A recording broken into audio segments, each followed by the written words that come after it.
Hi everyone, this is Tim Dayo Shurumbi. I'm a medical student, and as part of my school project, I'll be producing a couple of YouTube videos on ECG interpretation. This is an introduction, and I have part one, and then the part two video will be uploaded shortly. So we'll be doing the introduction today. Try to understand it properly so we can go over the complex ECGs in future videos.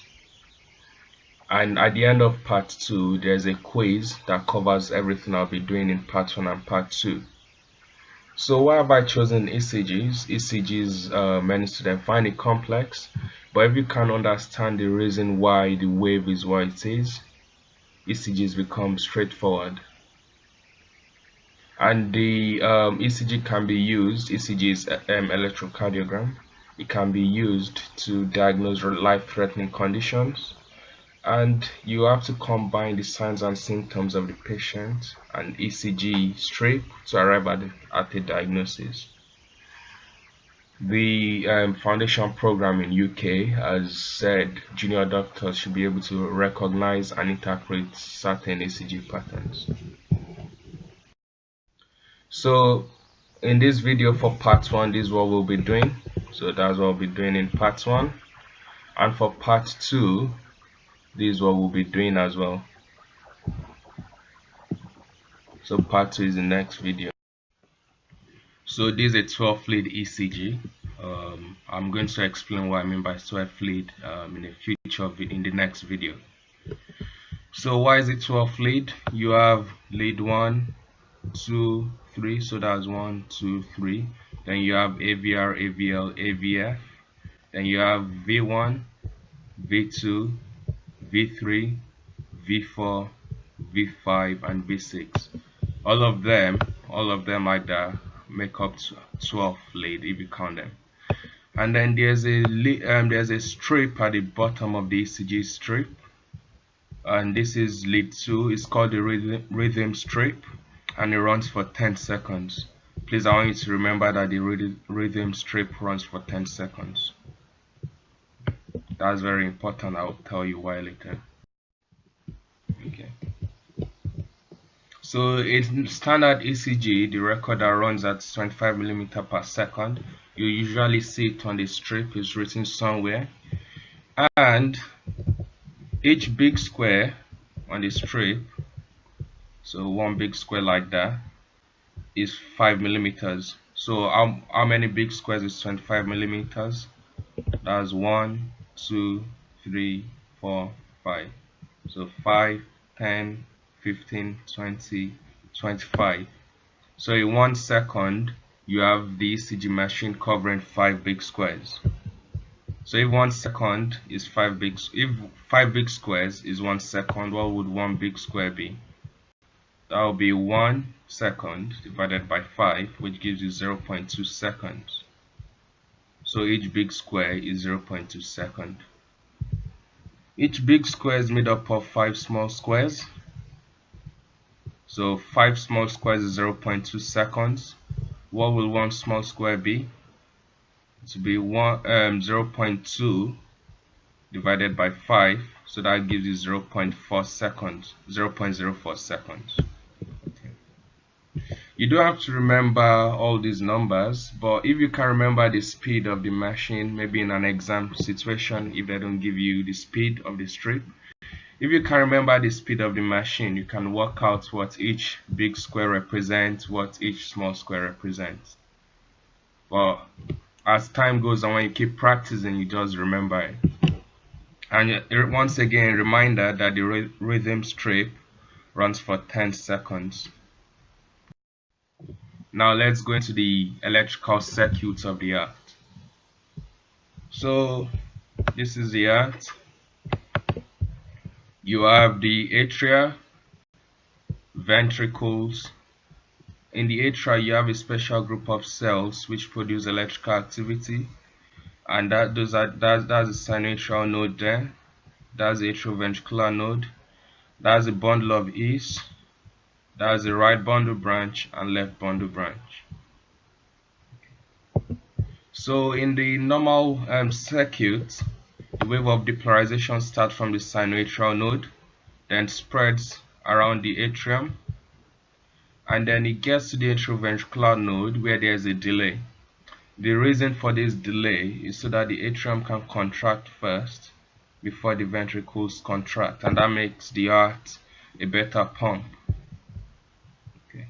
So you have your delay there. So you could also hear this sometimes being called junction, because that's a junction between the atrium and the ventricles. So there's a delay, and then you get a wave of depolarization traveling down the bundle of E's, and then through the bundle branches, right bundle branch and left bundle branch. And then the wave of depolarization reaches the ventricles become depolarized, and this happens via the Purkinje fibers, not shown in this diagram. The Purkinje fibers are found inside the ventricles, the muscle of the ventricles. And just to say, the bundle of E's, the left bundle also has two branches. It has the anterior and posterior fascicle. That's what it's called. We'll talk about the significance of this in another video. So this is what a normal ECG looks like. You have the P wave, the QRS complex, the ST segment, T wave. Okay. P wave represents atrial depolarization. So if you have the atrium depolarizing, you get P waves. QRS complex represents ventricular depolarization. So if you have the ventricles depolarizing, you get QRS complex. Okay. Now the interval from the start of P waves to the start of QRS complex is called PR interval. PR interval just represents how long it takes for the wave of depolarization starting from the sinoatrial node. How long does it take to reach the ventricles? Normal PR interval is 120 to 200 milliseconds. That's 3 to 5 small squares. Remember, each small square is 40 milliseconds. And this is very important. We will have a brief discussion of this later on in part 2 of this video. Now going back to QRS complex. QRS complex, as I said, represents ventricular depolarization, and the normal duration is less than 120 milliseconds. So that's less than 3 small squares. If it's wider, then it's abnormal. T wave represents ventricular repolarization. U wave, sometimes it's normal, sometimes it's abnormal, and U waves are not always present. So if a U wave is present and it follows a normal T wave, then that U wave is normal. But if a U wave follows an abnormal T wave, then the U wave is abnormal. So sometimes you can get abnormal T waves in situations such as hypokalemia, where you have low potassium, and that leads to flattened T wave.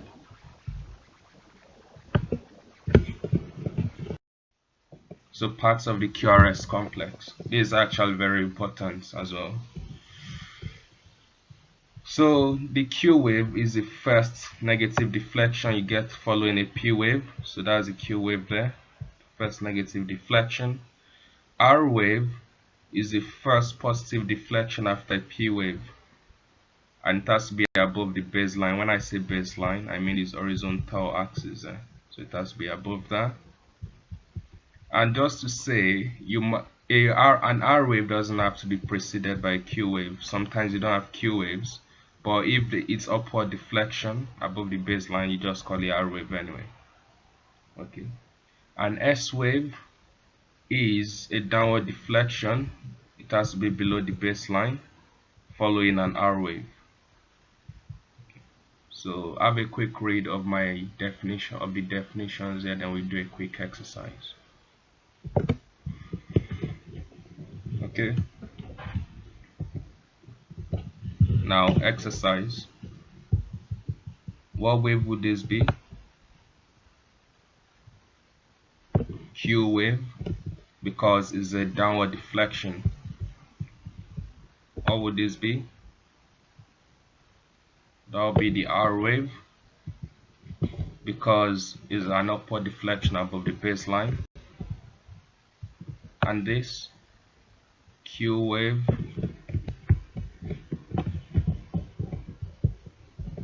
R wave, R wave. Can you see no Q wave there? Because there's no downward deflection. Yeah. And what would this wave be? That will be the S wave. And this, that's Q wave, this R wave, and this S wave. Q, R, S. This, that will be the R wave, first positive deflection above the baseline. There's no S wave there, because it's not below the baseline. So this is just an R wave. This, you can see a Q wave there, R wave. There's no S wave, so this QR.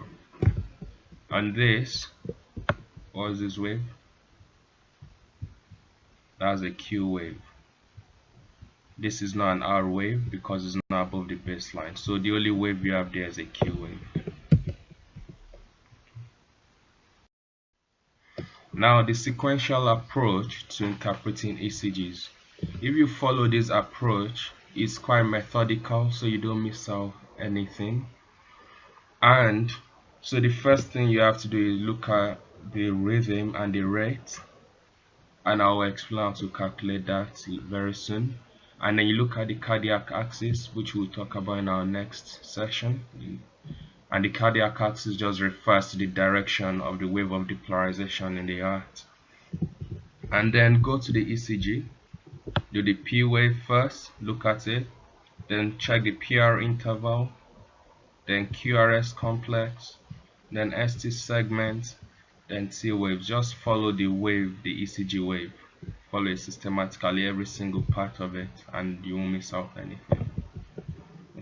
What is rhythm? Rhythm just describes the part of the heart where the wave of depolarization starts from. So the normal rhythm is sinus rhythm, because it starts from the sinoatrial node. Yeah. But you can also get abnormal rhythm as well. You can get the wave of depolarization starting from the atrium, so that will be atrial rhythm. You can get it starting from the atrioventricular node, which is also the junction, so you get the junctional rhythm. You can get wave of depolarization starting from a point in the ventricles, so that will be the ventricular rhythm. So you have sinus rhythm, atrial rhythm, junctional rhythm, and ventricular rhythm. So it all depends from where the wave of depolarization starts from, and sinus rhythm is the only normal one. Okay. So the rhythm can be classified into two major groups. You have a supraventricular, that's above this ventricle, supra means above, and then the ventricular rhythm. So anything up from this, you consider the sinoatrial, sinus rhythm, atrial rhythm, and junctional rhythm are all supraventricular because they are all above the ventricles, and then you have the ventricular rhythm there. Okay, now let's look at P waves. When are they present or absent? So remember that P waves represent atrial depolarization. So whenever the atrium is depolarized, you get a P wave. So if your wave of depolarization starts from the sinoatrial node, would you get atrial depolarization? Yes. Would you get a P wave then? Yes. So from this you can see the P wave and another P wave. So P wave is present in a sinus rhythm. Atrial rhythm. If your wave of depolarization starts from the atrium, would you get a P wave? Yes. Your wave of depolarization starts from the atrium, so that means the atrium is depolarized anyway. So, but the your P wave will look abnormal because they are not starting from the right place.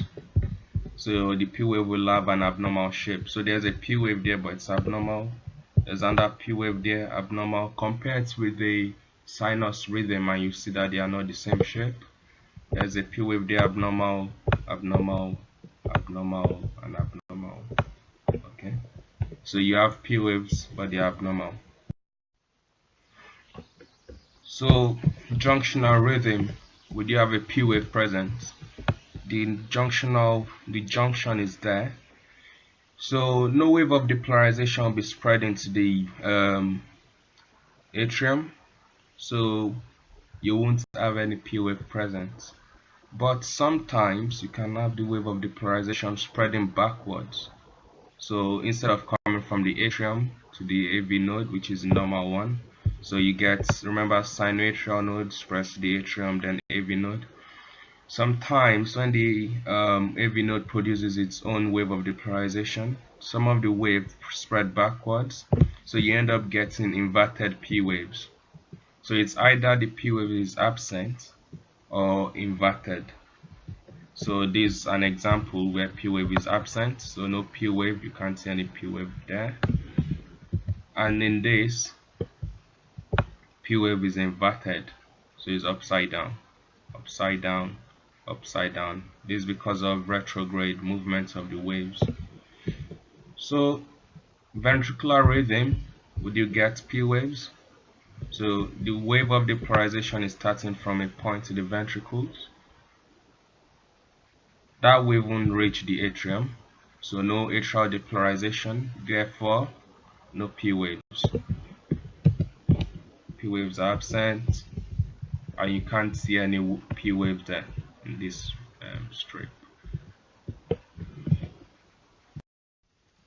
Thanks for watching this video, and we have part 2. You can watch it and answer the quiz which covers part 1 and part 2. And thank you.